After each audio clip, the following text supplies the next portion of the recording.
The forest floor shook under running feet, and Elena Voss could hear her own heartbeat louder than the branches snapping around her. Behind her, torches bobbed through the trees like hungry eyes. She was not running toward anything. She was running away from the only home she had ever known, and she was running because her own Alpha had ordered it. 3 hours earlier, Elena had been kneeling on the cold stone floor of the Ashwood Pack Hall, listening to Alpha Marcus speak her name as if it were a debt to be paid. The Blackthorn Kingdom had sent word that Ashwood owed tribute, gold, land, or a life, and Marcus, who had never once looked at Elena with warmth, chose the easiest and cheapest option. He chose her. Nobody in the hall had argued.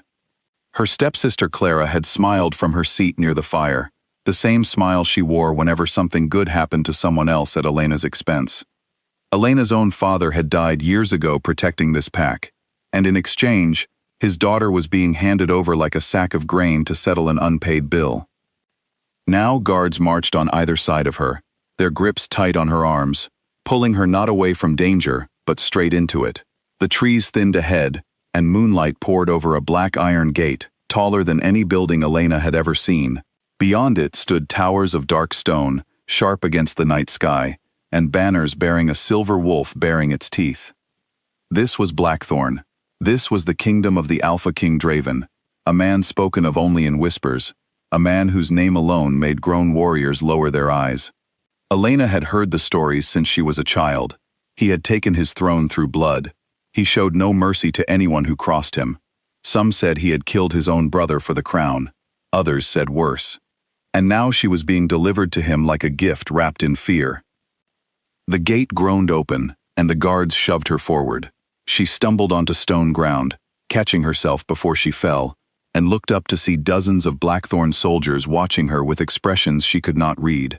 Not curiosity, not cruelty, something closer to caution, as if they too were uncertain what would happen next. "This is the sacrifice from Ashwood," one of the Ashwood guards announced, his voice cracking slightly despite his attempt to sound formal. "Payment of the debt owed to King Draven." A tall man stepped forward from the crowd of soldiers. He had dark hair, sharp eyes, and a scar that ran along his jaw. This was not the king, Elena realized, though he carried himself with the same unshakable authority. He studied her for a long moment, his gaze moving from her torn dress to her trembling hands, and something flickered across his face that looked almost like pity. "Take her inside," he said finally. "The king will decide her fate." The Ashwood guards released her without another word, and turned to leave, eager to be free of Blackthorn's walls before sunrise. Elena watched them go, feeling the last thread connecting her to her old life snap cleanly in two. She was alone now, standing in a foreign kingdom, waiting to learn whether she would live or die. The tall man with the scar gestured for her to follow, and she obeyed because she had no other choice. They walked through corridors lit by torches, past statues of wolves carved from black stone, past guards who straightened when they saw him but said nothing. Elena tried to steady her breathing, tried to remember that panic would not help her now. "What is your name?" the man asked without looking back at her. "Elena," she said, surprised her voice still worked. "I am Roran," he replied, "Beta to King Draven. You would do well to remember that name, and to remember that whatever you have heard about our king, the truth is often worse." Elena's stomach twisted, but she said nothing. There was nothing to say. She followed Roran up a wide staircase, through 2 enormous doors that swung open before them, and into a throne room, lit by fire pits burning along the walls. The heat hit her first, then the silence, thick and heavy, pressing down on her like a hand around her throat. At the far end of the room, seated on a throne carved from dark wood and iron, was a man who did not need to be introduced. Elena knew instantly this was King Draven. He wore no crown, no ceremonial robes, nothing to announce his power beyond the sheer presence that filled the room around him. His hair was black, his jaw sharp, and his eyes, when they finally lifted to meet hers, were the color of storm clouds just before they broke. He did not move. He did not speak. He simply looked at her, the way a predator looks at something it has not yet decided whether to eat. Elena's knees wanted to buckle, but she forced herself to stand straight. Whatever happened next, she would not give him the satisfaction of watching her collapse in fear the moment she arrived. She lifted her chin, even as her hands shook at her sides, and waited. "This is the payment from Ashwood," Roran said, breaking the silence. "Alpha Marcus sends his apologies for the delay in tribute, and offers this woman in place of gold." Draven rose from his throne slowly, each movement deliberate, unhurried, the movement of a man who had never once needed to rush for anyone. He descended the steps toward her, and every soldier in the room seemed to hold their breath at once. Elena could smell smoke and iron in the air, could feel the heat of the fire pits against her skin, could hear nothing but the sound of his boots against stone as he crossed the distance between them. He stopped an arm's length away and studied her with an intensity that made her want to look away and made it impossible to do so at the same time. Up close, she could see faint scars along his hands, the kind earned in battle rather than accident. She could see the tension in his shoulders, the coiled stillness of someone who was always ready to strike. "They sent a woman," he said finally, his voice low and rough, "to pay a debt owed in gold." "Yes, my king," Roran answered when Elena said nothing. Draven's eyes never left her face. "Does Ashwood believe I have no better use for gold than to trade it for company I did not ask for?" Elena's fear sharpened into something else, something she recognized as anger, and before she could stop herself, she spoke. "I did not ask to be sent here either." The room went utterly silent. Somewhere behind her, she heard one of the soldiers inhale sharply, as if bracing for violence. Roran's hand moved slightly toward his sword. Elena's heart pounded so hard, she was certain everyone could hear it, certain she had just made the worst mistake of her life by speaking without permission to a king known for his ruthlessness. But Draven did not strike her. He did not even raise his voice. Instead, something unreadable passed behind his stormy eyes, something that looked almost like interest, though his expression remained carved from stone. "You have courage," he said slowly, "or very little sense." "Perhaps both," Elena answered, unable to stop the words once they started, though her voice trembled with the effort of holding herself together. A murmur rippled through the soldiers lining the walls, quickly silenced by a single glance from Draven. He circled her once, slow and measured, the way a wolf circles something it has not yet decided is prey, or something else entirely. Elena forced herself not to flinch, not to turn as he moved behind her, though every instinct screamed at her to keep him in sight. When he stopped in front of her again, his expression had shifted into something colder, more guarded, as though he had caught himself feeling something he did not want to feel. "Take her to the east wing," he said to Roran, turning away without another glance at Elena. "Keep her guarded. I have not decided what to do with Ashwood's mistake." Elena's breath caught. She had expected death, or imprisonment in some dark cell beneath the castle, not quarters in the east wing, wherever that was. Roran seemed equally surprised, though he masked it quickly, gesturing for 2 guards to escort her from the throne room. As she turned to leave, Elena glanced back once. Draven had already returned to his throne, his gaze fixed on some distant point across the room, his jaw tight, his hands gripping the arms of his throne, as though holding himself in place. For a brief moment, she thought she saw something flicker across his face that did not match the stories she had heard, something that looked almost like restraint, like a man fighting against his own instincts. Then the doors closed behind her, and the moment was gone. The guards led her through corridors that grew quieter and more elegant the further they walked, away from the fire pits and cold stone of the throne room, into halls lined with tapestries depicting battles and hunts, ancient wolves carved into every archway. Elena tried to memorize the path, though she suspected escape was not something anyone attempted successfully within these walls. They stopped before a heavy wooden door, and one of the guards pushed it open to reveal a chamber far grander than anything Elena had ever slept in. A bed large enough for 4 people sat against one wall, draped in dark blue fabric. A fireplace crackled softly in the corner, already lit, as though someone had known she was coming. Tall windows looked out over the kingdom below, silver moonlight spilling across the floor. "You will stay here," one guard said flatly. "Do not attempt to leave these halls without escort."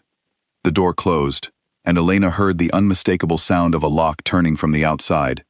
She stood alone in the center of the room, finally allowing her legs to give out beneath her, sinking onto the edge of the enormous bed, as the weight of everything that had happened crashed over her at once. She had been given away by her own pack. She had been delivered to a king feared across every territory for his ruthlessness. And yet, instead of killing her or throwing her into a cell, he had ordered her kept in a chamber fit for someone of importance, guarded but not imprisoned in chains.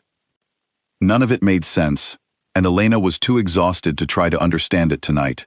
She curled onto the soft bed, still wearing her torn traveling dress, and stared at the fire until her eyes grew heavy. Whatever tomorrow brought, she would face it. Tonight, all she could do was survive the strangeness of having survived at all. Outside her window, far below in the castle courtyard, King Draven stood alone beneath the moonlight, staring up at the very window behind which Elena now slept. His advisors would call his decision reckless. His enemies would call it weakness, but something about the woman with fire in her voice and courage in her spine had struck a place inside him he had thought long dead, buried beneath years of blood and betrayal. He did not understand it yet himself. But he knew, standing there in the cold night air, that Elena Voss was not going to be as easy to discard as everyone expected. And for a king who had built his entire life around control, that realization was more dangerous than any enemy he had ever faced. Elena woke to the sound of her chamber door opening, and her body went rigid before her mind even caught up with the fact that morning had come. Sunlight spilled through the tall windows, and standing in the doorway was not a guard, but a young woman carrying a folded set of clothes and a tray of food. "I am Talia," the woman said, setting the tray on a small table near the fireplace. "The king ordered that you be given proper clothing and a meal." Elena sat up slowly, running a hand through her tangled hair, trying to piece together whether last night had truly happened, or whether she had dreamed the entire encounter with the king. The soreness in her legs from running through the forest told her it had been real. The lock she heard click on her door the night before told her the same. Why would he do that? Elena asked before she could stop herself.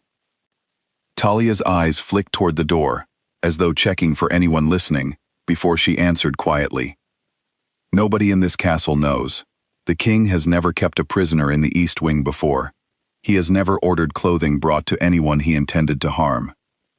The words offered little comfort, but they gave Elena something to hold on to, a small thread of hope that perhaps she was not walking toward her death after all. She thanked Talia and dressed quickly once the young woman left, choosing a simple gown of deep green that fit her far better than anything she had owned in Ashwood. Breakfast was bread, fruit, and a warm broth that tasted better than anything Elena remembered eating in years. She ate slowly, savoring every bite, aware that she had no idea when her next meal might come, or whether this strange kindness would last through the day. A knock came at the door not long after, and this time, it was Roran who entered, his expression as unreadable as it had been the night before. "The king wishes to see you," he said simply. Elena's stomach tightened, but she rose from the table and followed him without argument. They walked through the same elegant corridors as the previous night, though in daylight, Elena noticed details she had missed before, the fine craftsmanship of the tapestries, the way the stone walls had been polished smooth despite their age, the quiet efficiency of the servants who moved through the halls without making eye contact with anyone.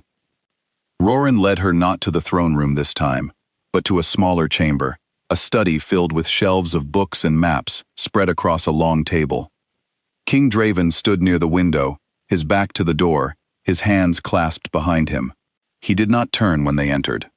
"Leave us," he said to Roran, who hesitated only a moment before obeying, closing the door softly behind him. Elena stood near the entrance, uncertain whether to approach or wait for permission to speak. The silence stretched long enough that she began to wonder if he had forgotten she was there, until he finally turned to face her, his gray eyes studying her with the same intensity she remembered from the night before. "You slept well?" he asked, though the question sounded more like a test than genuine concern. "Well enough," Elena answered honestly, considering the circumstances. A flicker of something crossed his face, not quite amusement, but close to it. He gestured toward a chair near the table, and Elena sat, watching as he took the seat across from her, rather than standing over her the way she had expected. "Tell me about Ashwood," he said. "Tell me why your Alpha believed sending you here would settle a debt owed in gold." Elena hesitated, unsure how much honesty was safe, before deciding that lying to a man who could see through pretense so easily would serve her worse than the truth. Alpha Marcus never valued me. My father died protecting the pack years ago, and since then, I have been little more than an inconvenience to be managed. When your kingdom demanded payment, I was the cheapest option available. Draven's jaw tightened slightly, though he said nothing for a long moment, his eyes fixed on her, with an intensity that made her want to look away, and made it impossible to do so. Your alpha is a fool, he said finally. A pack that discards its own out of convenience will not survive long against its enemies. Is that why you kept me alive? Elena asked. To make an example of his foolishness? No, Draven said simply, offering no further explanation. The lack of answer unsettled her more than any threat could have. She studied him carefully, trying to read something in his expression, but he had already turned his attention to the maps spread across the table, as though the conversation had reached its natural end. What happens to me now? Elena asked, unable to bear the uncertainty any longer. Draven looked up at her, and for a moment, something shifted in his expression, a flicker of hesitation that seemed foreign to a man whose reputation suggested he never doubted his own decisions. You will remain here, under guard, until I decide what to do with Ashwood's debt. Until then, you are not a prisoner, though you are also not free to leave these walls. It was not the answer Elena had hoped for, but it was more mercy than she had expected. She nodded slowly, accepting the arrangement, because she had no other choice, and rose from her chair when Draven gestured toward the door, signaling their meeting had ended. As she reached the doorway, his voice stopped her. Elena. She turned, surprised he had used her name at all, let alone remembered it after a single introduction. The soldiers here will not harm you, he said, his tone carrying a weight she did not fully understand. But should anyone attempt to, you are to come to me directly. Not to Roran, not to any guard, to me. The instruction confused her, but something in his expression told her not to question it aloud. She nodded once and left the study, finding Roran waiting for her in the corridor to escort her back to her chamber. Over the following days, Elena began to learn the rhythms of castle life, though always from behind the careful boundary of her guarded existence. Talia visited often, bringing meals and small pieces of gossip about the kingdom, slowly becoming something close to a friend, in a place where Elena had none. The other servants remained distant, some out of caution, others out of open suspicion of the Ashwood woman, who had somehow earned the king's protection instead of his punishment. She learned that Draven had taken the throne young, after a war that had claimed most of his family, though nobody would speak the details openly. She learned that Roran had fought beside him since childhood, bound by loyalty deeper than duty. She learned that the kingdom feared its king, not because he ruled through cruelty for its own sake, but because he ruled through absolute control, allowing no weakness, no mercy, no hesitation in matters of war. And yet, every encounter Elena had with him contradicted the stories just slightly. He never raised his voice at her. He never threatened her, even when she spoke more boldly than any prisoner should. Each evening, without fail, he summoned her to his study, and their conversations grew longer, drifting from questions about Ashwood into territory neither of them seemed to expect.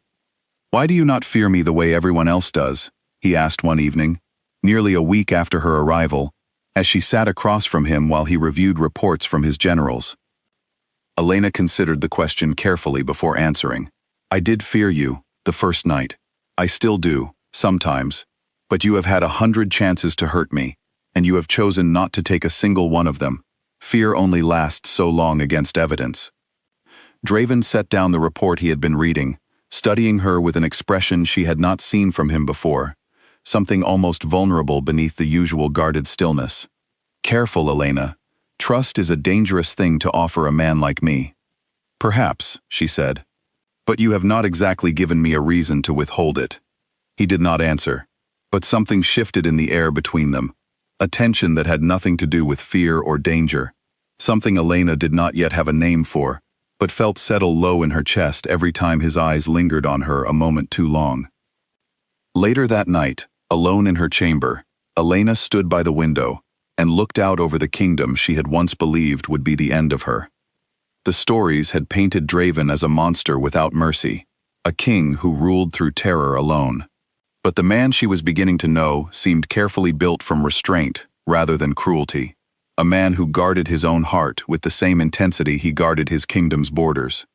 She did not know what to make of the way her pulse quickened whenever he entered a room, or the way she found herself looking forward to their evening conversations more than she wanted to admit. She only knew that whatever was happening between them, it was far more complicated than the simple story of a sacrifice delivered to a ruthless king. And somewhere deep in the castle, in his own private chambers, Draven sat awake long into the night, staring at nothing, wrestling with a truth he had not allowed himself to feel in years. The woman from Ashwood, sent to him as an afterthought, as a debt too small to matter, had somehow become the only thing in his kingdom he found himself thinking about. For a king who had spent his entire life building walls no one could break, the danger was no longer outside his borders. It was standing quietly in the East Wing, waiting for him every evening, with fire in her eyes, and questions he had no defense against. 3 weeks into her stay at Blackthorn, Elena was summoned not to the study, but to the castle's training grounds, where the clash of steel and the shouts of soldiers filled the cold morning air. She had never been called there before, and the unfamiliar order left her uneasy, as Roran led her across the courtyard toward a gathering of warriors sparring in pairs. "The king requested your presence," Roran explained, though his tone suggested even he did not fully understand the reasoning. "He said you should see how Blackthorn trains its soldiers." Elena said nothing, though she noticed the way several warriors paused their sparring to watch her pass, whispers following in her wake. She had grown used to curious glances over the past weeks, but something about the atmosphere this morning felt different, sharper, as though the entire training ground had been waiting for her arrival. Draven stood near the center of the grounds, sparring with a warrior twice the size of most men Elena had seen, moving with a speed and precision that made the exchange look almost effortless, despite the clear power behind every strike. She had known he was strong, had sensed the barely restrained power beneath his controlled exterior, but seeing it in action stole the breath from her chest entirely. The match ended quickly, Draven disarming his opponent with a final sweeping strike that left the larger man on the ground, breathing hard, nodding in respect rather than resentment. Draven offered a hand to pull him up, exchanged a few quiet words, and then turned toward Elena as though he had known exactly where she stood the entire time. "You wish to see me?"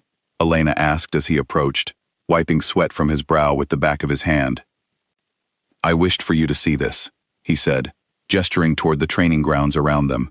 "You have spent 3 weeks within these walls, believing yourself trapped among monsters. I thought it time you saw what this kingdom actually protects."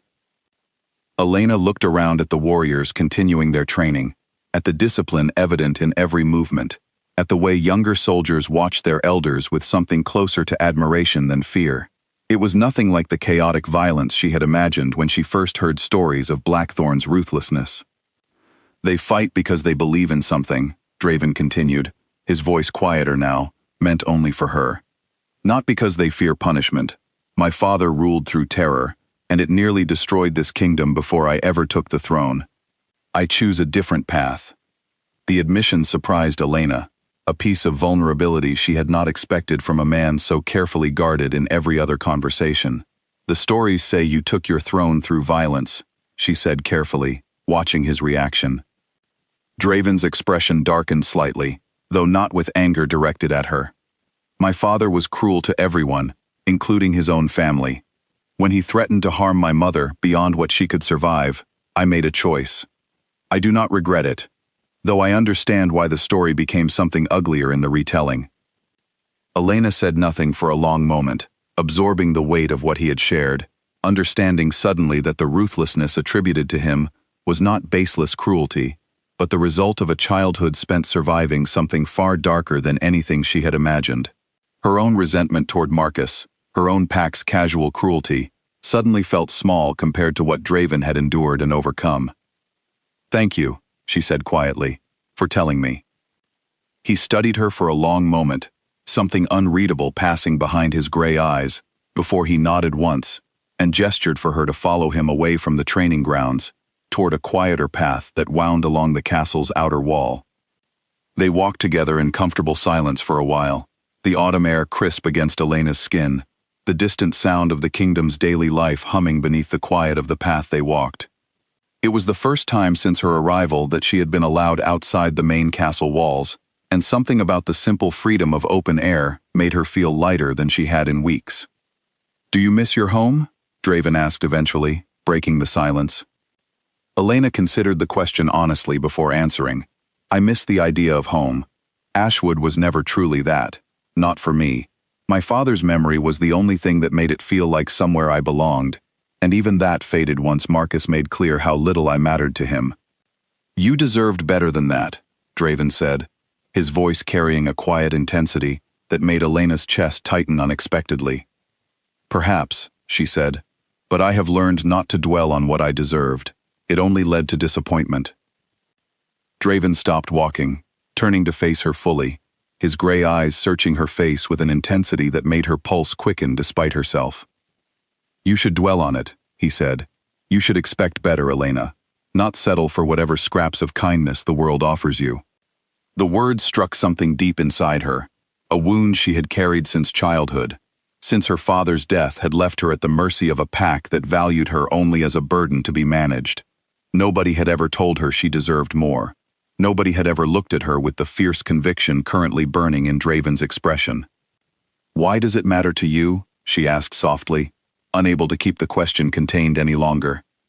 Draven's jaw tightened, and for a moment, Elena thought he would retreat behind his careful walls again, deflect the question the way he had deflected so many others over the past weeks. Instead, he stepped closer, close enough that she could feel the warmth radiating from him despite the cool autumn air. "I do not know how to explain it," he admitted, his voice low and rough. "I have spent years building walls no one could breach, training myself to feel nothing that could be used against me. And then Ashwood sent me a woman meant to settle a debt, and within a single conversation, she had already found the cracks in every wall I built." Elena's breath caught in her throat, her heart pounding so loudly she was certain he could hear it. "I did not mean to," she whispered. "I know," he said. "That is precisely the problem." Neither of them moved for a long moment, the tension between them thick enough to feel, though neither seemed willing to close the remaining distance separating them.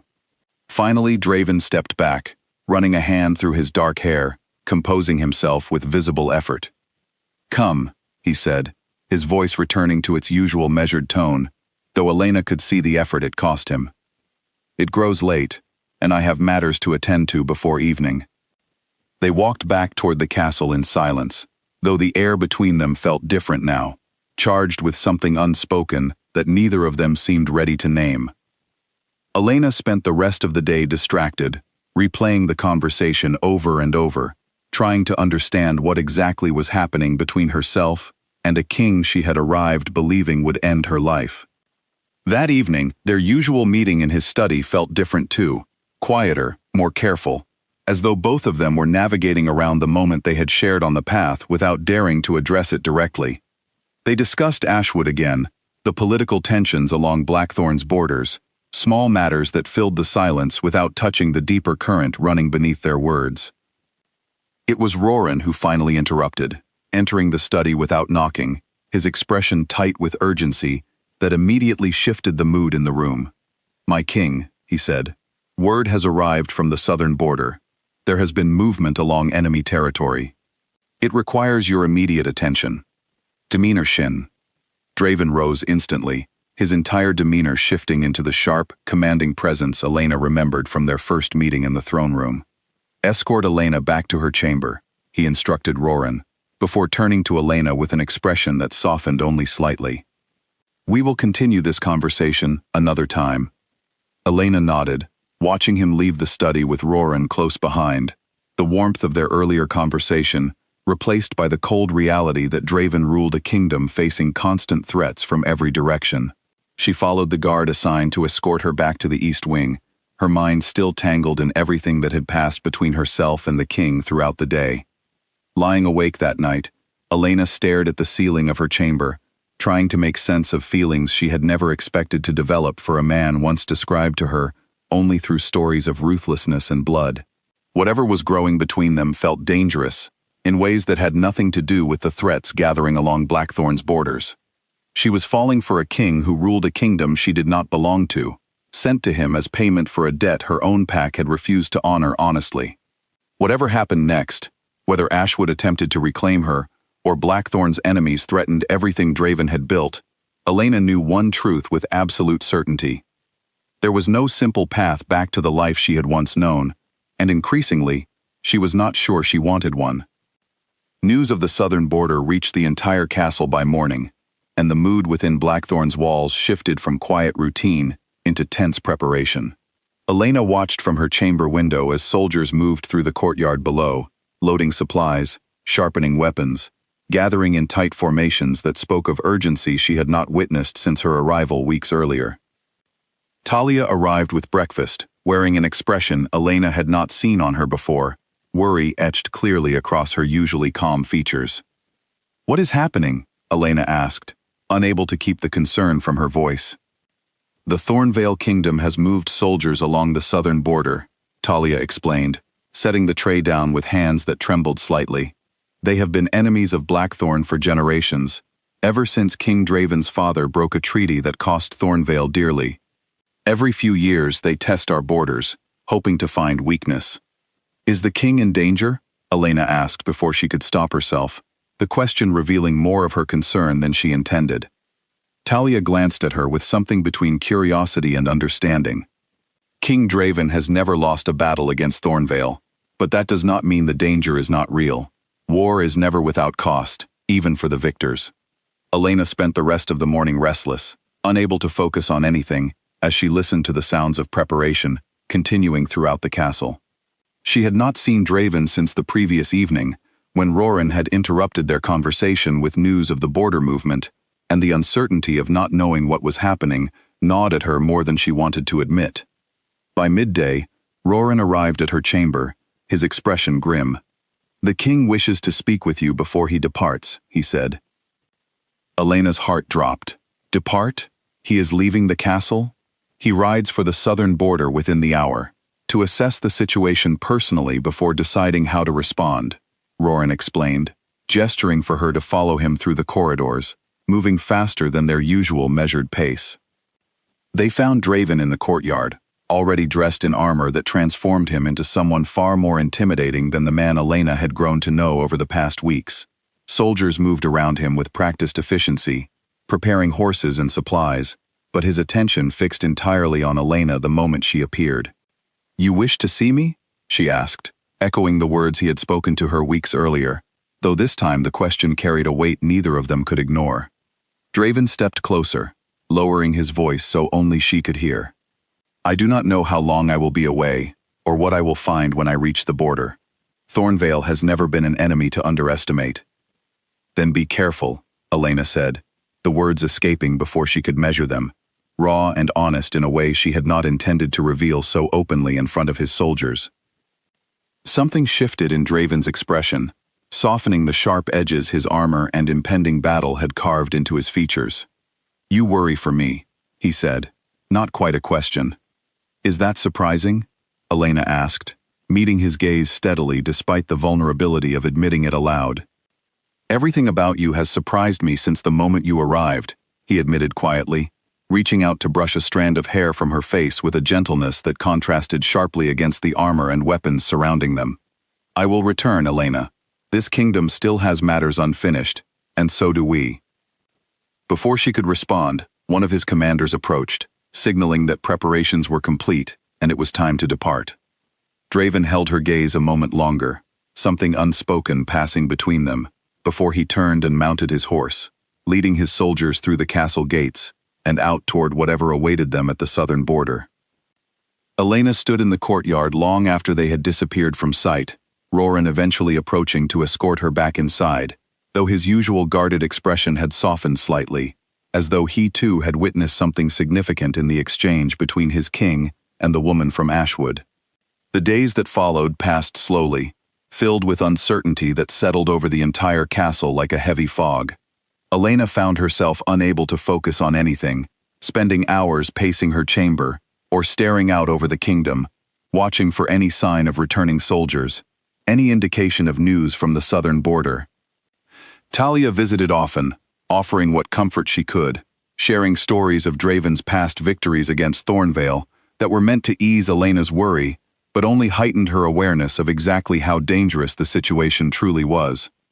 Roran checked on her periodically as well, his presence a quiet reassurance, even when he had no fresh news to share. On the 5th day, a messenger arrived at the castle gates, and word spread quickly that the king's forces had engaged Thornvale's army along the border. Elena's heart raced as she waited for details, gathering with the castle's other residents in the courtyard as the messenger delivered his report to the castle's remaining officials. The battle had gone in Blackthorn's favor, the messenger reported, Thornvale's forces retreating after suffering heavy losses. King Draven himself had led the charge that broke their formation, though he had sustained injuries during the fighting that required attention before he could safely travel home. Elena's relief at hearing Blackthorn had won the battle was immediately overshadowed by fear at the news of Draven's injuries. She pressed Roran for more details the moment he appeared, her composure cracking under the weight of not knowing how serious the king's condition truly was. The messenger did not have specifics, Roran admitted, his own concern evident despite his attempt to remain composed for the sake of the castle's morale. Only that the king's wounds required time to heal before he could return. The uncertainty stretched for 3 more agonizing days before word finally arrived that King Draven and his forces were returning to the castle. Elena joined the crowd gathering at the gates, unable to stay away despite knowing it might not be appropriate for someone in her position to display such open concern for the kingdom's ruler. When the soldiers finally appeared on the road leading to the castle, Elena's eyes searched immediately for Draven, finding him riding near the front of the formation, alive but visibly weakened, a bandage wrapped around his upper arm and another along his side, his usual commanding posture replaced by something more careful, more guarded against pain. The moment he dismounted, his eyes found Elena in the crowd, and despite his injuries, despite the exhaustion evident in every line of his face, something in his expression softened at the sight of her. He moved toward her, ignoring the protests of his healers, who wanted to usher him immediately toward treatment. "You returned," Elena said, her voice thick with emotion she made no effort to hide. "I told you I would," Draven replied, his voice rough with exhaustion but steady with certainty. Without thinking, Elena closed the remaining distance between them, wrapping her arms carefully around him, mindful of his injuries but unable to contain the relief flooding through her at seeing him alive.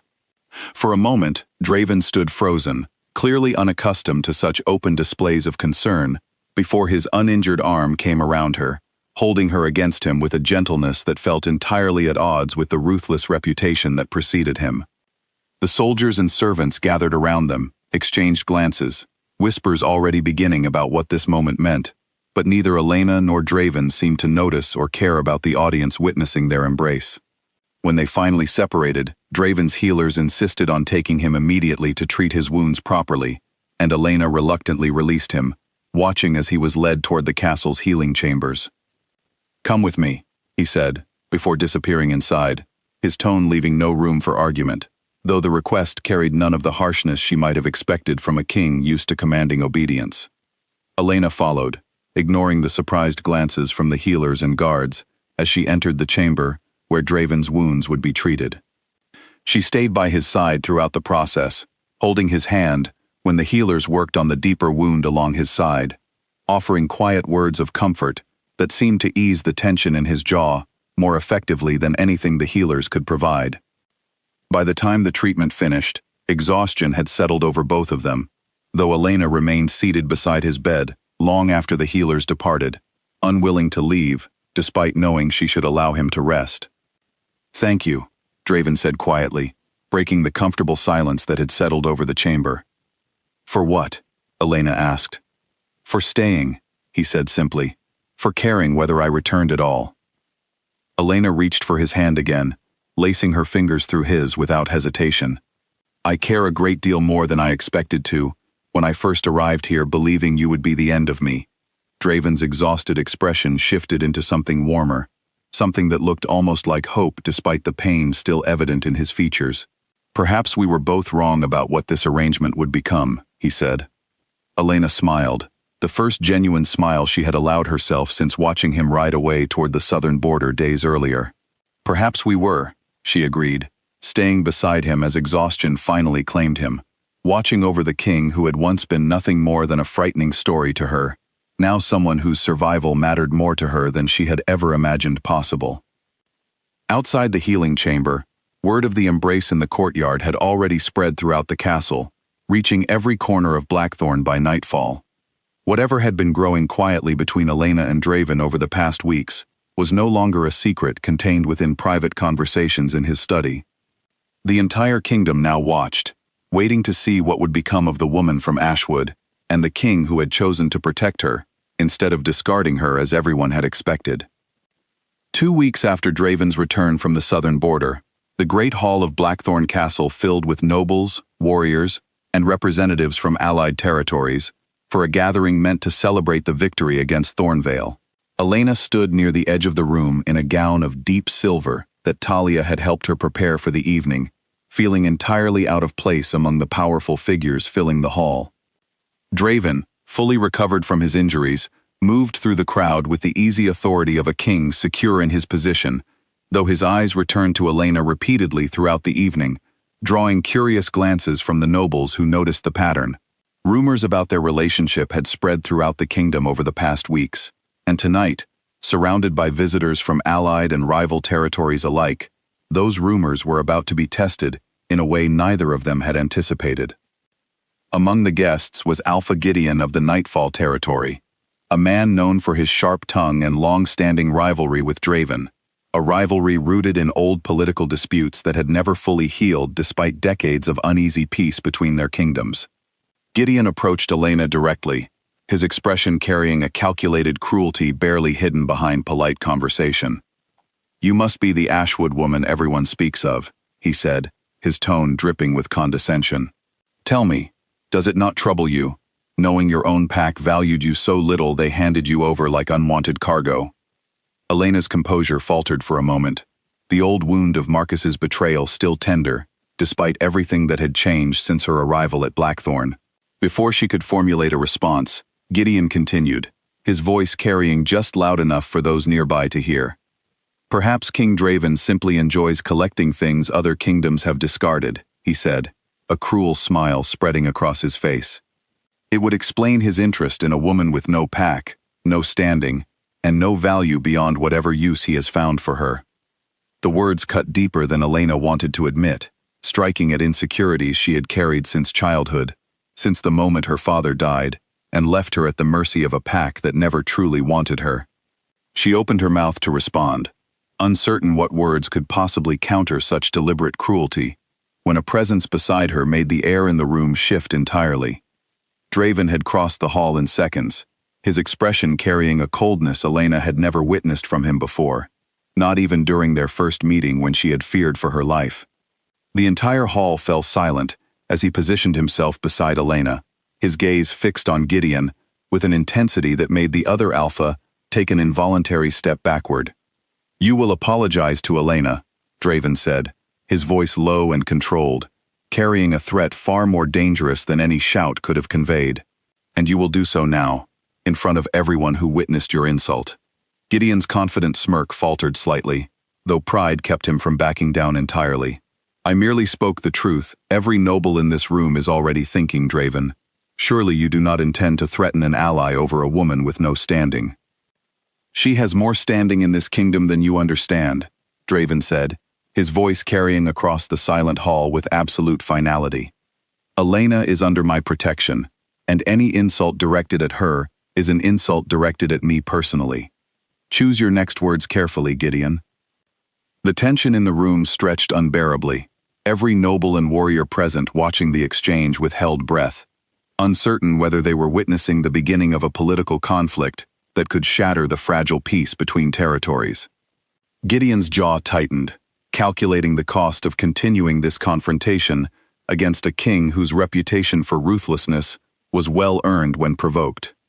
"My apologies," Gideon finally said, though his tone carried little sincerity, directed toward Elena with visible reluctance. "I spoke without proper consideration. It was not enough, and everyone in the hall knew it, but Draven allowed the moment to pass, his attention still fixed on Elena rather than the retreating Gideon. who quickly excused himself from the gathering entirely. The murmur of conversation slowly returned to the hall, though every noble present now understood something significant had shifted in how their king regarded the woman from Ashwood. Draven guided Elena away from the crowd, toward a quieter corner of the hall near tall windows overlooking the kingdom below. "Are you all right?" he asked, his earlier coldness replaced entirely by genuine concern. "I am fine," Elena said, though her voice still carried traces of the hurt Gideon's words had inflicted. "It is not the first time someone has made me feel worthless for circumstances beyond my control." "It should be the last," Draven said firmly, reaching out to gently tilt her chin upward so she met his eyes directly. "Elena, you are not worthless. You are not something to be discarded or collected. You are—" He paused, searching for words that seemed to carry more weight than he was accustomed to expressing aloud. "You have become essential to me, in ways I did not expect and cannot easily explain." Elena's breath caught at the raw honesty in his voice, so different from the careful control he usually maintained in public settings. "Draven," she whispered, unable to find words adequate to the moment building between them. "I know this is not how such things are typically done," Draven continued, his voice dropping lower, meant only for her ears, despite the crowded hall around them. "But I find myself unwilling to wait any longer to make clear exactly what you mean to me." Before Elena could respond, he closed the remaining distance between them, and the hall around them seemed to fade entirely as he pressed a gentle kiss to her forehead, a gesture far more intimate in its restraint than anything more forward might have conveyed. The gathered nobles who witnessed the exchange fell into stunned silence, understanding immediately that whatever remained unspoken between their king and the woman from Ashwood had just been confirmed beyond any doubt. "Come with me," Draven said quietly, taking her hand and leading her away from the celebration entirely, ignoring the whispers following in their wake as they made their way toward the quieter corridors of the castle. He led her to a private garden Elena had never seen before, hidden behind the main castle structure, filled with flowers that somehow still bloomed despite the approaching winter, illuminated by soft lanterns hanging from the surrounding trees. The sounds of the celebration faded into distant murmur, replaced by the quiet peace of the garden around them. "This was my mother's garden," Draven explained, guiding her toward a stone bench near a small fountain. "She spent hours here, before my father's cruelty finally broke whatever peace she managed to find. I have kept it maintained since her death, though I rarely bring anyone here." The vulnerability in sharing something so personal moved Elena deeply. Understanding the significance of being trusted with a piece of his past, he clearly guarded closely. "It is beautiful," she said softly, looking around at the carefully tended flowers and quiet stillness of the space. "Not as beautiful as you," Draven said, and though the words might have sounded like a simple compliment from anyone else, from him, they carried the weight of a man unaccustomed to expressing such sentiment openly. Elena turned to face him fully, the moonlight and lantern light casting soft shadows across his features, softening the sharp edges that made him such a formidable presence in every other setting. "I never expected to find something like this," she admitted. "Not after everything that happened before I arrived here. I thought my life had already been decided for me, that I would spend it being valued only for whatever use others found for me." "And now?" Draven asked, his voice carrying a vulnerability that matched her own. "Now I am beginning to believe I might deserve more than that," Elena said, echoing the words he had spoken to her weeks earlier on the path along the castle walls. "Because of you." Draven reached for her hand, lacing his fingers through hers, with a tenderness that contrasted entirely against the ruthless reputation the rest of the kingdom associated with him. "Elena Voss," he said, his voice steady despite the emotion evident beneath the words. "You arrived here as payment for a debt your own pack refused to honor with anything of true value, but you have become something far more significant than any debt could ever measure. You have become the one thing in this kingdom I am unwilling to lose." The words settled over Elena like a promise, one she had never expected to receive from anyone, let alone a king once described to her only through stories of ruthlessness and fear. Whatever uncertainty remained about her future in Blackthorn, whatever political tensions still simmered beneath the surface of the kingdom's fragile alliances, one truth had become undeniable in the quiet stillness of his mother's garden. Elena Voss, once discarded by her own pack as an inconvenient debt to be settled, had found something in Blackthorn she never expected to find anywhere. She had found a place where she truly belonged, standing beside a king who saw her not as a sacrifice, but as someone worth protecting, worth cherishing, worth choosing above all the political calculations that typically govern decisions within royal courts. Whatever challenges awaited them, whether from rival kingdoms like Thornvale, from Gideon's simmering resentment, or from the pack she had left behind, Elena knew she would face them now with Draven beside her, no longer alone in a world that had once made her feel entirely disposable.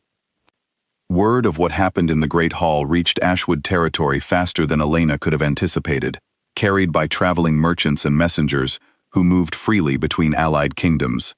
Within days, Alpha Marcus learned that the woman he had discarded as a cheap payment for an unpaid debt had become the center of King Draven's attention, publicly claimed and defended in front of nobles from every allied territory. The news struck Marcus like a physical blow, not out of any genuine concern for Elena's well-being, but because of what it meant for Ashwood's standing among neighboring kingdoms. If Elena, once dismissed as worthless within her own pack, rose to any position of influence within Blackthorn, it would expose exactly how foolishly Marcus had handled the tribute negotiations, revealing to every ally and rival alike that he had unknowingly handed away something valuable while believing himself clever for avoiding a debt of gold. Clara, Elena's stepsister, reacted with far more open venom than her father, her jealousy sharpened by years of resenting any attention Elena received, even attention born from circumstances as dire as being sent away as tribute. She began spreading rumors throughout Ashwood, twisting the story to suggest that Elena had somehow manipulated her way into Draven's favor through deception, painting her stepsister as calculating rather than simply surviving circumstances forced upon her. The rumors did not stay contained within Ashwood's borders for long. Within 2 weeks, whispers reached Blackthorn itself, carried by traders and travelers who had heard the twisted version of events circulating throughout Ashwood territory. Elena first learned of the rumors from Talia, who arrived at her chamber one morning with an expression of barely concealed anger. "Your stepsister has been telling anyone who will listen that you seduced your way into the king's favor through trickery," Talia explained, unable to hide her indignation on Elena's behalf. "She claims you used old rumors about wolf magic to manipulate his affections, that none of what has happened between you is genuine." Elena felt the familiar sting of Clara's cruelty, though this time it carried consequences far beyond her own personal hurt. If such rumors gained traction, they could damage Draven's standing among his own people, suggesting their king had been manipulated by an outsider rather than making his own genuine choice. The thought of causing him political harm, after everything he had done to protect and honor her since her arrival, filled Elena with a dread sharper than any insult Clara could level directly at her. She sought out Draven immediately, finding him in his study, reviewing reports from across the kingdom, and the moment she entered, he could see the distress evident in her expression. "Elena, what has happened?" he asked, immediately setting aside his work to give her his full attention. "Rumors from Ashwood," she explained, her voice tight with worry. "My stepsister claims I manipulated you through some kind of trickery, that whatever exists between us is not genuine. I fear how this might damage your standing among your own people." To her surprise, Draven's expression shifted not into concern, but into something closer to quiet amusement, though not unkind. "Elena, do you truly believe the people of Blackthorn think so little of my judgment that they would accept such a ridiculous claim?" "I do not know what they believe," Elena admitted honestly. "But I know how quickly such stories can spread and take root, regardless of their truth." Draven rose from his desk and crossed the room to stand before her, taking her hands in his with a gentleness that immediately eased some of her anxiety. "Let me handle this," he said firmly. "You have spent your entire life allowing others to define your worth through their cruelty and manipulation. That ends now." True to his word, Draven addressed the rumors directly within days, calling together the castle's nobles and officials to publicly denounce the false claims spreading from Ashwood. He spoke plainly about his own choice regarding Elena, making clear that whatever existed between them had grown from his own genuine feelings, uninfluenced by any manipulation or trickery. Any further attempts to spread such falsehoods, he announced to the gathered court, will be treated as a direct insult to the crown, regardless of their origin. The declaration effectively silenced the rumors within Blackthorn's borders, though Olenna knew Clara and Marcus would likely continue their attempts to undermine her from Ashwood itself, unable to directly touch her within the protection of Draven's kingdom, but eager to damage her reputation from a distance. Weeks passed, and the immediate threat of the rumors faded as Blackthorn's court grew accustomed to Olenna's presence. Many nobles who had once viewed her with suspicion beginning to warm toward her as they witnessed her genuine care for both Draven and the kingdom itself. She began accompanying him to meetings with visiting dignitaries, offering perspectives shaped by her own experience of being undervalued and dismissed, insights that Draven found increasingly valuable as he navigated the complex politics surrounding his throne. It was during one such meeting, discussing trade agreements with a neighboring territory, that Olenna first demonstrated the sharp intelligence that had remained largely hidden beneath years of being dismissed within her own pack. She noticed inconsistencies in the proposed terms that would have disadvantaged Blackthorn significantly, details that even Draven's advisors had overlooked in their eagerness to secure the agreement quickly. These terms favor their territory far more than ours, Olenna pointed out during a private discussion following the meeting, tracing the discrepancies across the written agreement with careful precision. The trade routes they propose would require Blackthorn to bear most of the maintenance costs, while they retain the majority of profits from goods moving through our territory. Draven studied the agreement again with fresh eyes, recognizing immediately that Olenna's assessment was correct, details his own advisors had somehow missed in their focus on securing favorable diplomatic relations. "You have a mind for this," he said, genuine admiration evident in his voice. "Where did you learn to analyze agreements so carefully?" "Necessity," Olenna admitted. "When you have nothing, you learn quickly to notice when others attempt to take advantage of that fact." The observation struck Draven deeply, understanding once again the resilience Olenna had developed through years of hardship within Ashwood, resilience that was proving increasingly valuable as she settled into her role within Blackthorn's court. He began seeking her perspective more frequently on matters of governance, trusting her insights in ways he had rarely extended toward anyone beyond Roran. Their growing partnership did not go unnoticed by the kingdom's nobles, some of whom began to view Olenna not merely as the king's romantic interest, but as someone whose judgment genuinely benefited Blackthorn's interests. Even those who had initially doubted her, influenced by whispers of her low standing within Ashwood, found themselves reconsidering their assessment as they witnessed her contributions to the kingdom's affairs. Roran, in particular, shifted his guarded skepticism into something closer to respect over the following weeks, impressed by Olenna's willingness to learn and her genuine dedication to Blackthorn's well-being despite her outsider origins.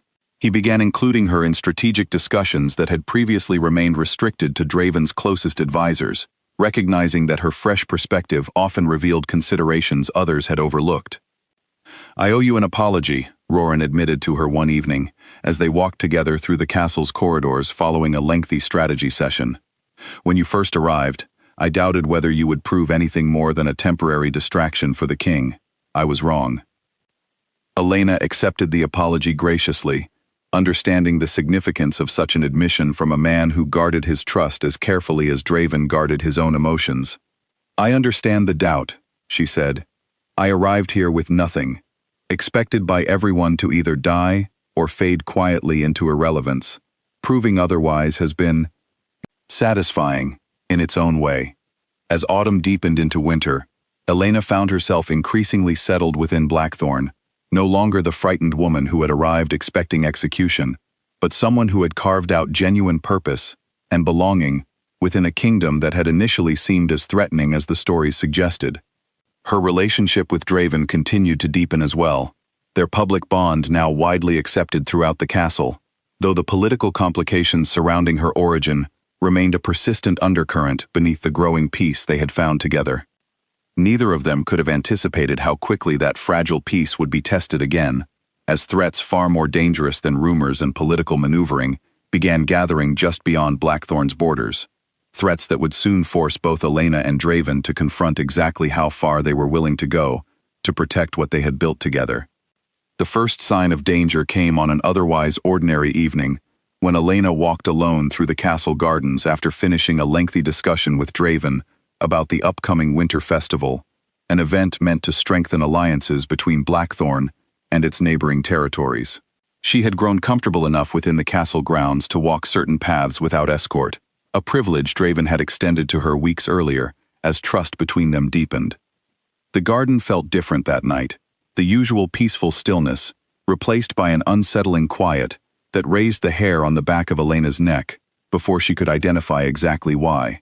She quickened her pace toward the castle entrance, years of instinct honed by growing up undervalued and vulnerable within Ashwood, alerting her to danger before her conscious mind fully registered the threat. A figure emerged from the shadows near the garden's outer wall, moving with the deliberate silence of someone trained for exactly this kind of ambush. Elena's training under Blackthorn's warriors over the past months, sessions she had begun attending partly out of curiosity and partly out of a desire to never again feel as helpless as she had the night Marcus sent her away, gave her just enough reaction time to avoid the attacker's initial strike.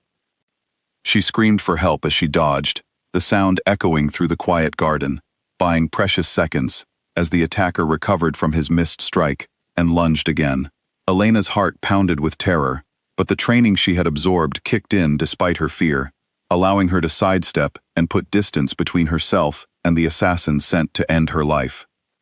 Guards responded quickly to her screams, rushing into the garden from multiple directions, but the attacker had clearly anticipated resistance, moving with practiced efficiency to disable the first guard who reached him before turning his attention back toward Elena with renewed urgency.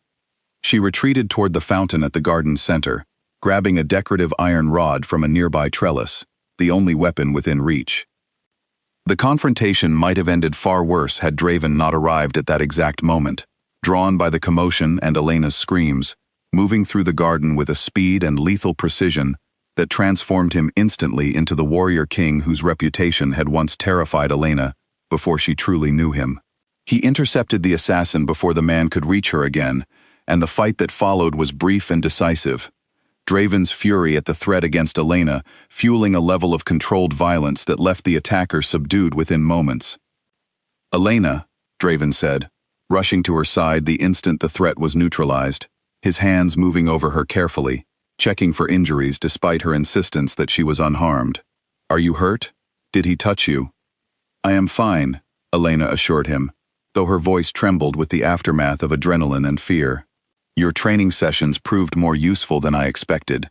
Draven pulled her into his arms, holding her tightly enough that Elena could feel the rapid pounding of his heart, evidence of how deeply the attempt on her life had shaken him, despite his controlled exterior during the confrontation itself.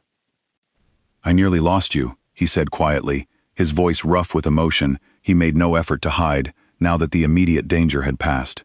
The captured assassin, once questioned by Draven's most trusted interrogators, revealed information that sent shockwaves through the entire castle.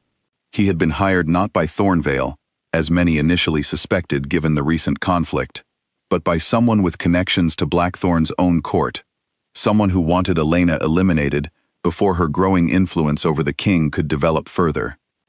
The revelation launched an intense investigation throughout the castle, with Draven personally overseeing efforts to identify who among his own people had orchestrated the attack. Elena, still shaken by the assassination attempt, found herself unable to fully relax even within the castle walls, aware now that danger could exist far closer than the external enemies she had originally feared. "You should not leave your chamber without guards until we identify who is responsible," Draven insisted, his protective instincts sharpened to an almost overwhelming degree following the attack. "I understand your concern," Elena said, though frustration colored her voice. "But I refuse to live as a prisoner within walls that are supposed to be my home now. Whoever did this wanted me afraid and isolated. I will not give them that satisfaction." The tension between Draven's protective instincts and Elena's determination not to be constrained by fear created friction between them over the following days, though ultimately, Draven agreed to a compromise, allowing Elena greater freedom within heavily guarded sections of the castle while maintaining stricter security around her movements elsewhere. The investigation into the assassination attempt eventually led Roran to uncover troubling connections between the hired assassin and several members of the castle's advisory council, individuals who had never fully accepted Elena's rising influence and had grown concerned about the political implications of a king so openly devoted to a woman without noble standing or political alliances of her own. They fear what your influence over the king means for the traditional power structures within this kingdom, Roran explained to Elena during a private conversation, once the initial layers of the conspiracy had been exposed. Some among the council believe your growing role in matters of governance threatens their own positions and influence. The revelation that the threat had originated from within Blackthorn's own political structure, rather than from external enemies like Thornvale, complicated the situation significantly. Draven could not simply eliminate the threat through military force, as he might have against an external enemy. Instead, he faced the delicate task of identifying and removing corruption from within his own court, without triggering wider instability throughout his kingdom. Elena, despite the fear and uncertainty the assassination attempt had introduced into her life, found herself determined to help uncover the full extent of the conspiracy rather than retreating into passive victimhood. She began paying closer attention to court politics, noticing subtle tensions and alliances she had previously overlooked, information that proved valuable as Draven and Roran worked to identify every individual involved in the plot against her. "You do not need to involve yourself in this," Draven told her one evening, finding her reviewing notes about council members' recent activities and associations. "Let Roran and myself handle the investigation.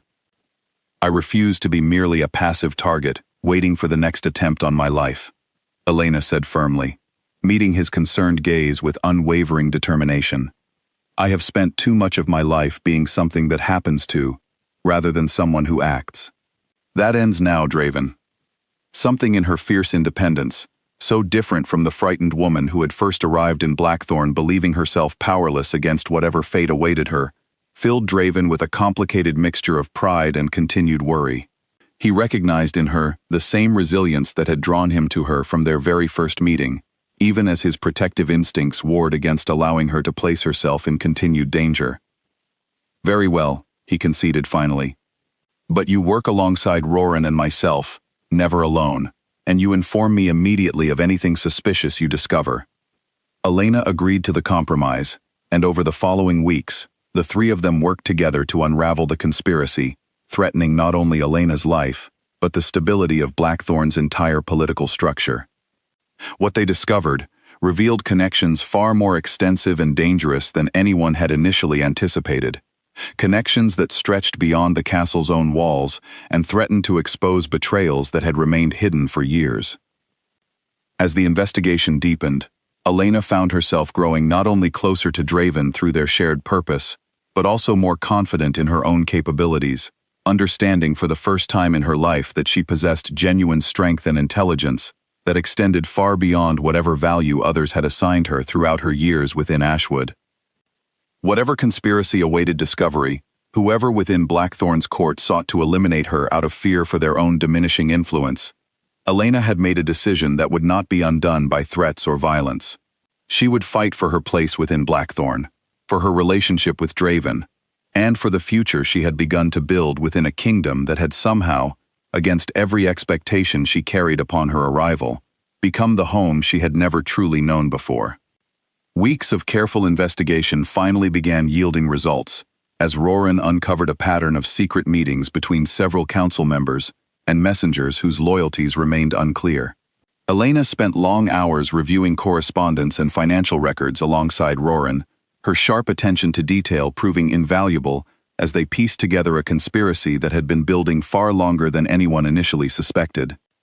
The winter festival approached during this tense period, and despite the ongoing investigation, Draven insisted the celebration proceed as planned, unwilling to let hidden enemies disrupt the kingdom's traditions or reveal to conspirators that their plot had been discovered.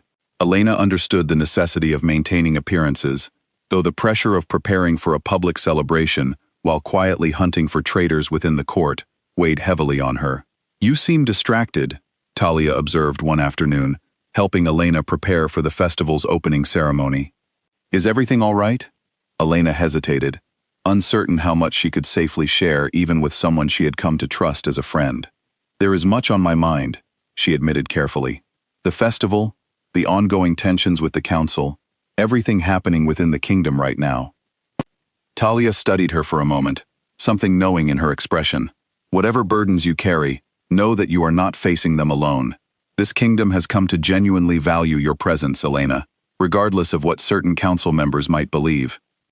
The festival itself proceeded with elaborate celebration, nobles and common folk alike, gathering throughout the castle grounds to mark the changing season with feasts, music, and traditional ceremonies that had continued for generations within Blackthorn.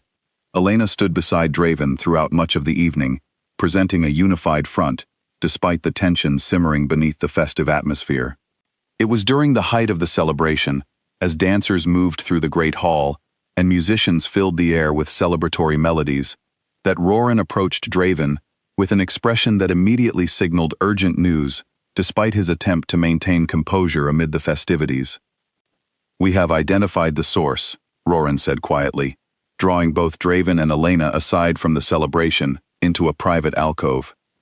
"Councilman Aldrich has been coordinating with agents connected to your father's former allies, individuals who never accepted your rise to the throne, and have been waiting for an opportunity to destabilize your rule." The revelation struck Draven with visible shock, Aldrich having served on the council since before Draven's own ascension, a man he had trusted implicitly despite their occasional disagreements over policy. "Aldrich," he repeated, processing the betrayal. "He fears losing his influence enough to orchestrate an assassination against Elena. It appears his motivations run deeper than simple political influence," Roran explained. "The financial records suggest he has been receiving payment from parties connected to your father's exile, individuals who blame you for their loss of standing when your father's rule ended. Eliminating Elena was meant to destabilize your emotional state, to weaken your judgment before a larger move against your throne itself." The magnitude of the conspiracy exceeded what any of them had initially anticipated, revealing that the assassination attempt against Elena was merely the opening move in a far more extensive plot to undermine Draven's rule entirely, exploiting his relationship with Elena as a vulnerability to be manipulated, rather than simply eliminating a perceived political inconvenience. "We must act carefully," Draven said, his expression hardening into the calculated determination Elena recognized from their earliest encounters, before she had come to know the gentler man beneath his ruthless reputation. "If we move against Aldrich too abruptly, his allies beyond the castle may accelerate whatever larger plans they have prepared."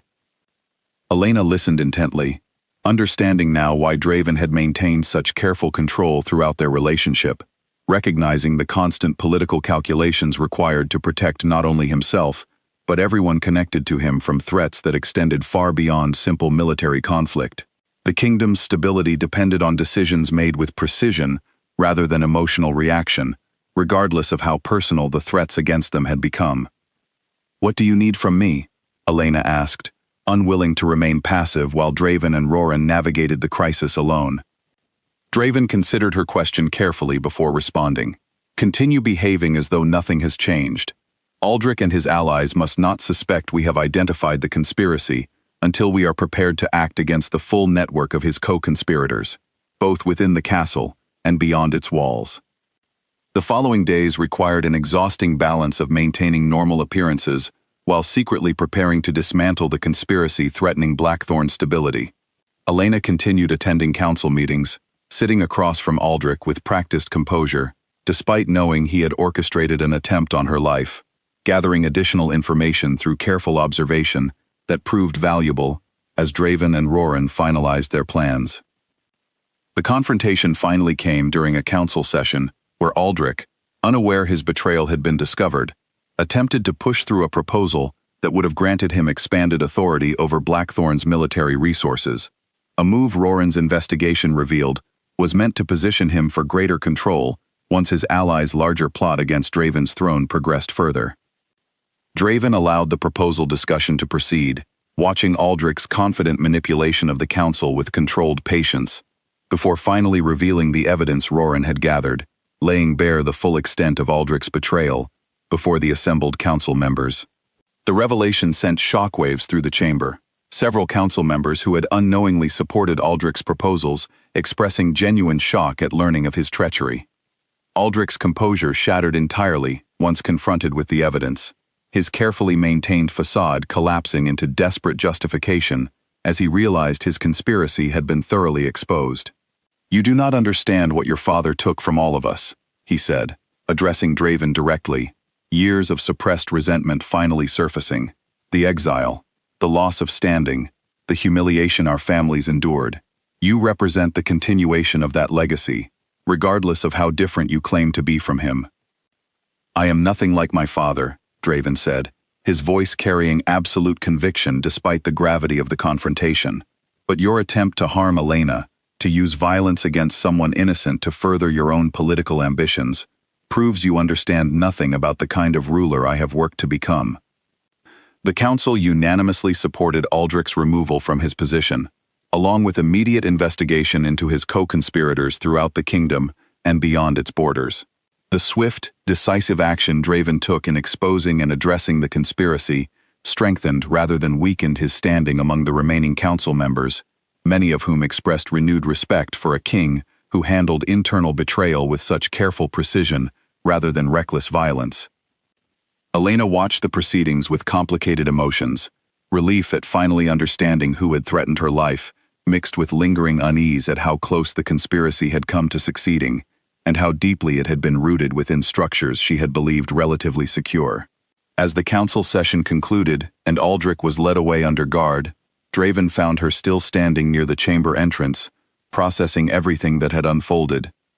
"It is over," he said softly, though Elena could see he understood the emotional weight the entire ordeal had placed upon her. "For now," Elena said carefully. "But Aldrich mentioned allies beyond the castle. This conspiracy extends further than what we uncovered today." Draven's expression confirmed her assessment. The shared understanding between them, that whatever peace they had achieved through exposing Aldrich's betrayal, remained fragile, threatened by whatever larger network of enemies continued operating beyond Blackthorn's immediate borders. Their work was far from finished, but for the first time since the assassination attempt in the garden weeks earlier, Elena felt a measure of genuine security, knowing the immediate threat within the castle itself had been neutralized. "Whatever comes next," she said, taking Draven's hand with quiet determination, "we face it together." Draven's expression softened, gratitude and affection evident, despite the exhaustion of the day's revelations. "Together," he agreed, and the simple word carried a weight of commitment that neither of them needed to elaborate further, understanding implicitly the partnership they had built through months of trust, danger, and growing devotion to one another. The investigation into Aldrich's co-conspirators led Roran and Draven down a path that eventually connected back, unexpectedly, to Ashwood territory itself. Financial records recovered from Aldrich's private chambers revealed correspondence with an intermediary who had been facilitating payments between Aldrich and exiled allies of Draven's father, and the trail of that correspondence pointed toward Alpha Marcus, who had apparently seen opportunity in the political instability brewing within Blackthorn. Marcus, it seemed, had never fully accepted the loss of standing that came from carelessly handing over someone who unexpectedly rose to prominence within a powerful neighboring kingdom. Rather than simply enduring the embarrassment, he had begun quietly corresponding with Draven's father's exiled allies, offering information about Blackthorn's internal politics in exchange for promises of favor should their larger conspiracy succeed in destabilizing Draven's rule. The revelation infuriated Elena in ways she had not anticipated, understanding that Marcus's betrayal extended beyond simply discarding her carelessly. He had actively worked against the kingdom that had taken her in, motivated entirely by wounded pride and a desire to reclaim whatever standing he believed he had lost through his own foolish decision. "He was willing to endanger an entire kingdom," Elena said, disbelief coloring her voice, as Draven shared the full extent of Marcus's involvement, "simply because my rising influence embarrassed him. Some men cannot bear the consequences of their own poor judgment," Draven said grimly. Rather than accepting responsibility, Marcus chose to align himself with dangerous individuals who share his resentment toward this kingdom. The discovery necessitated a delicate diplomatic response, as directly confronting Ashwood risked triggering the broader conflict Aldrich's co-conspirators had hoped to provoke. Draven called together his most trusted advisors, including Roran, and, for the first time in an official strategic capacity, Elena herself, to determine how best to address Marcus's betrayal without escalating tensions beyond what Blackthorn could manage, while still recovering from Aldrich's internal conspiracy. "We cannot simply attack Ashwood," Elena said during the strategic discussion, her voice carrying newfound authority earned through months of demonstrating her value to the kingdom's governance. "Marcus is a fool, but the pack itself includes many who had no part in his schemes. Punishing them collectively would only create the kind of resentment that fuels exactly the sort of conspiracy we just uncovered." Draven considered her perspective carefully, recognizing the wisdom in her caution despite his own instinct toward decisive military response against anyone who threatened Elena or his kingdom. "What do you propose instead?" he asked. "Expose Marcus directly to his own pack," Elena suggested. "Let Ashwood itself decide how to handle an alpha who endangered them all through his own selfish schemes. If the pack understands the full extent of his betrayal, they may remove him from leadership entirely, without requiring Blackthorn to intervene militarily." The strategy appealed to Draven's preference for precision over brute force, and within days, evidence of Marcus's correspondence with the exiled conspirators was delivered directly to Ashwood's Council of Elders, individuals whose authority within the pack could challenge Marcus's leadership when presented with sufficient cause. The evidence, thorough and undeniable, sparked immediate outrage throughout Ashwood territory. Word eventually reached Blackthorn that Ashwood's council had convened an emergency session, ultimately stripping Marcus of his position as Alpha after confronting him with irrefutable proof of his betrayal against both his own pack's safety and Blackthorn's stability. Clara, who had spent months spreading cruel rumors about Elena, found her own standing within the pack, collapsing alongside her father's, as Ashwood's remaining leadership moved to distance themselves entirely from the disgraced former Alpha and his family. The news of Marcus's downfall reached Elena through a messenger who had been tracking developments in Ashwood territory, and she received the information with complicated emotions, understanding that whatever satisfaction she felt at seeing justice served was tempered by the reality that an entire pack now faced uncertainty following the removal of their leadership. "Do you regret the outcome?" Draven asked, finding her standing quietly in his study, processing the news of her former pack's turmoil. "No," Elena said after a moment of consideration. "Marcus made his choices, and those choices endangered far more than just my own life. He deserved to face consequences for that, but I cannot help feeling for those within Ashwood who now must rebuild without knowing who among them might step forward to lead responsibly." Draven moved to stand beside her, understanding the complexity of emotions she carried toward a pack that had discarded her so carelessly, yet still represented the only home she had known before Blackthorn. "Ashwood will find new leadership," he said.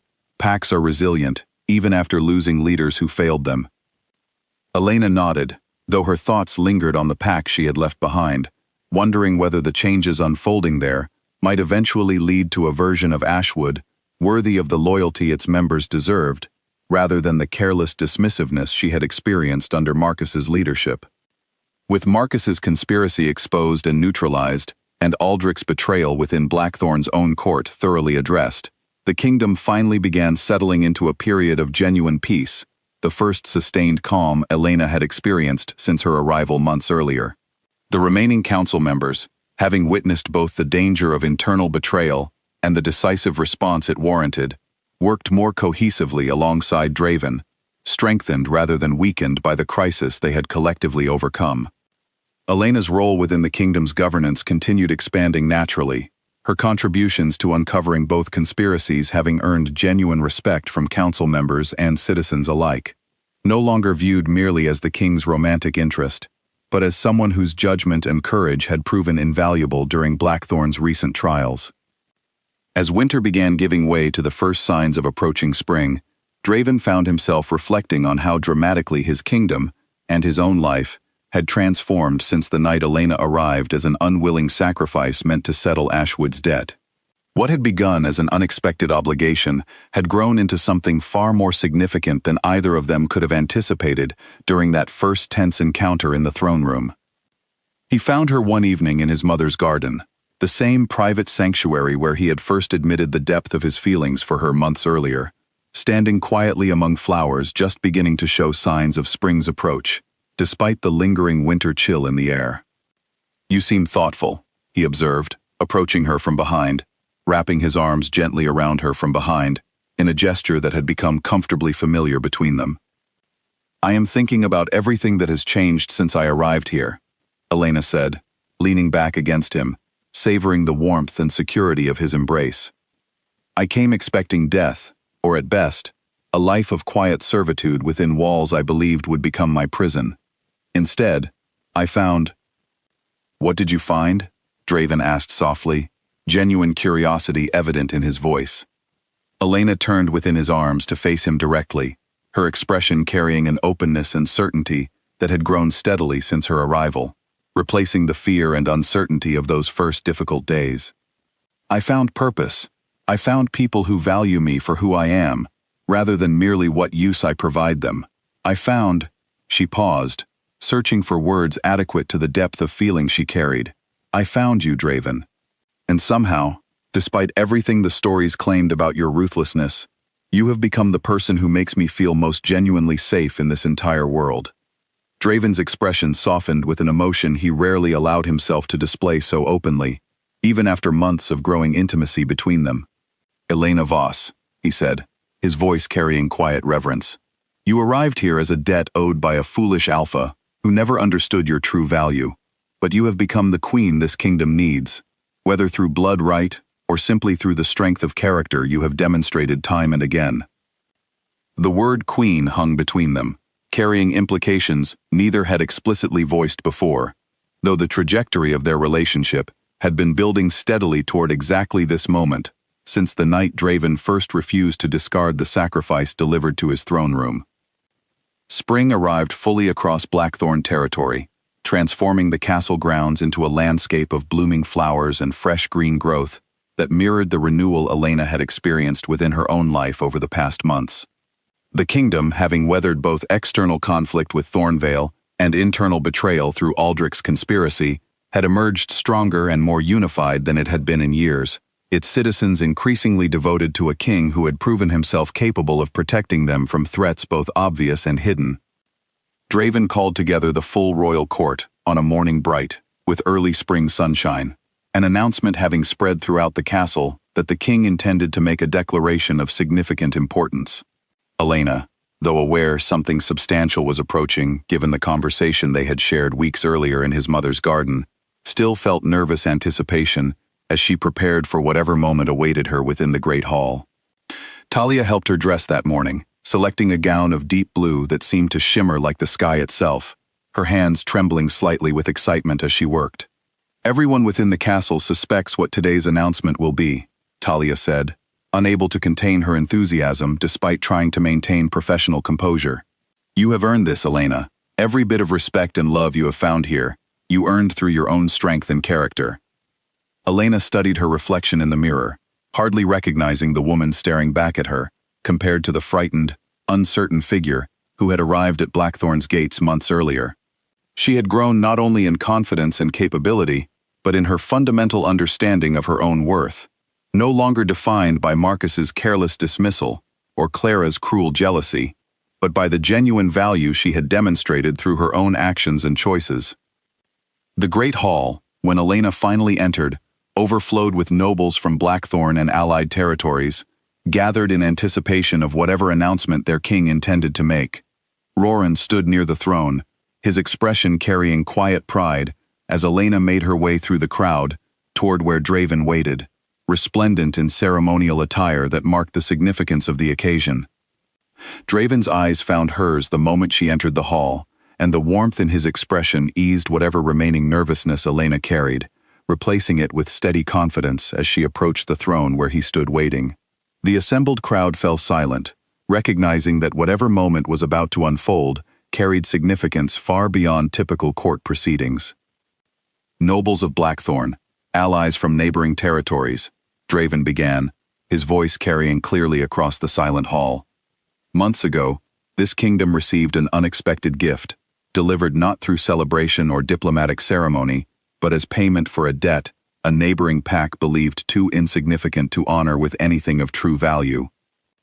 Elena felt her heart pounding as he continued, understanding he was recounting the story of her arrival, the beginning of a journey neither of them could have predicted would lead to this moment, months later. That gift, Draven continued, proved to be the single most valuable addition this kingdom has ever received. Elena Voss arrived among us as a sacrifice, undervalued and dismissed by those who should have cherished her. But within these walls, she has proven herself to be someone of extraordinary strength, wisdom, and courage. She has helped uncover conspiracies that threaten this kingdom's stability. She has offered counsel that has strengthened our governance and our alliances, and she has become, quite simply, essential to everything this kingdom stands for. He turned to face Elena directly, taking her hands in his with a tenderness that contrasted beautifully against the formal gravity of the ceremonial setting. "Elena Voss," he said, his voice carrying deep emotion despite the formal occasion, "I stand before this court, and before our allies, to declare that you are no longer merely a guest within these walls, nor simply the woman I love beyond measure. You are, and shall remain, my queen." The declaration sent a wave of celebration through the assembled crowd, nobles and citizens alike erupting into applause and cheers that echoed throughout the great hall. Elena felt tears gathering in her eyes, overwhelmed by the culmination of everything she had experienced since that terrifying night when Marcus's guards had delivered her to Blackthorn's gates, expecting nothing but death or servitude. "I accept," Elena said, her voice steady, despite the emotion coursing through her, "not merely as your queen, Draven, but as your partner in everything this kingdom will become. I came here with nothing, valued by no one who should have cherished me. But you saw something worth protecting, worth cultivating, and I intend to honor that faith every single day we rule together." Draven's expression carried absolute devotion as he reached for a crown that Roran presented, a delicate circlet of silver woven with small gemstones that caught the light streaming through the hall's tall windows. He placed it gently upon Elena's head with reverent care, the assembled court erupting into renewed celebration as the coronation was formally completed. "Long live Queen Elena," Roran called out, his voice carrying genuine respect and affection that had grown from initial skepticism into deep loyalty over the months since Elena's arrival. The crowd echoed the sentiment, voices rising throughout the great hall in celebration of their new queen, a woman who had arrived as an afterthought, a debt too small to matter, and had risen through her own strength and character to become someone the entire kingdom now genuinely cherished and respected. Following the formal ceremony, celebrations continued throughout the castle grounds late into the evening, feasts and music filling every corner of Blackthorn as citizens and nobles alike celebrated their new queen.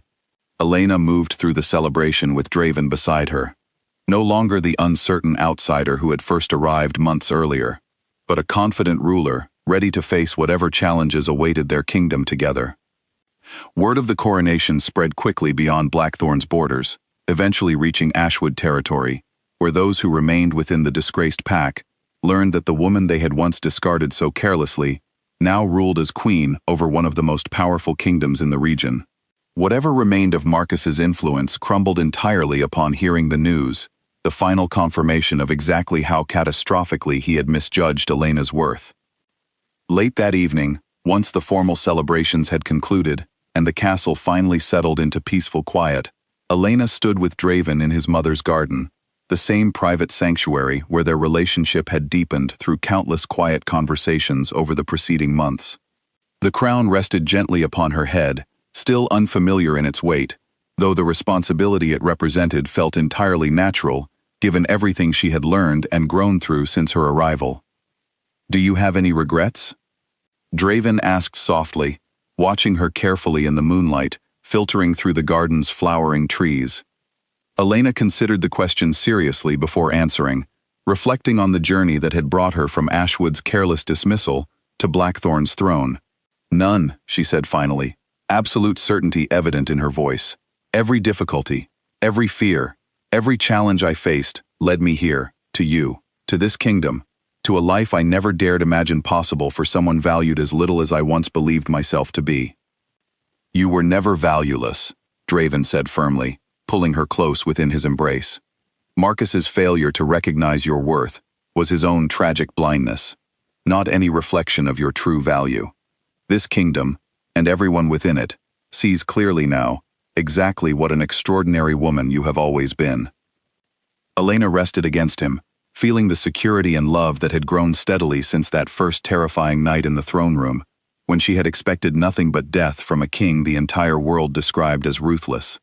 Instead, she had found genuine partnership, respect, and a love deeper than anything she had believed possible given the circumstances of her arrival. Whatever challenges await us, she said, looking up at Draven with complete confidence in the future stretching before them, we will face them together, as we always have since the moment Ashwood delivered me to your gates. Draven leaned down, pressing a gentle kiss to her forehead, the same tender gesture that had marked the beginning of their public acknowledgement of feelings for one another months earlier. Together, he agreed, for as long as this kingdom stands, and beyond. The moon cast soft silver light across the garden as Blackthorn's new queen stood beside her king, both of them looking toward a future built not on debt or obligation, but on genuine partnership, mutual respect, and a love that had transformed a frightened sacrifice into the strongest queen the kingdom had ever known. Whatever trials still lay ahead, Elena Voss, once discarded as worthless by those who should have cherished her, had found not merely survival within Blackthorn's walls, but a life and love beyond anything she had ever dared to imagine.